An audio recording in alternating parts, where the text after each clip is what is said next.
Jurors in the Bill Cosby sex assault case came back to the courtroom around 11 a.m. on the fourth day of deliberations and told the jury they are deadlocked. They cannot reach a unanimous decision on any of the three charges.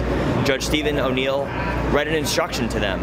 It's known as the dynamite charge, and he told the jurors they need to go back to the room and deliberate more. He reminded them that they have a duty, an obligation to reach a unanimous verdict on all of the charges. That means that 12-0 guilty or 12-0 not guilty.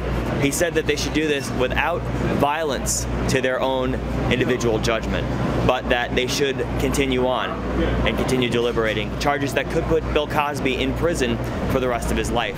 Of course, he's 79 years old. He turns 80 in just a few weeks. The jurors, some of them seemed defeated, like they had reached the end of the finish line of a long marathon. They have been at this since Monday night. They've deliberated for about 12 hours each of the last 2 nights, and they've returned to the courtroom 6 times to rehear testimony or to get clarity on one of the charges.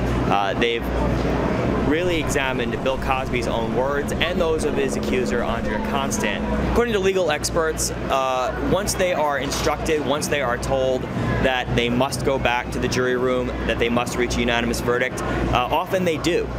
They wind up working through their differences and finding one way or another, guilty or not guilty, they find a verdict. Of course, legal scholars, particularly defense attorneys, argue that that's almost gaming the system or ginning the process.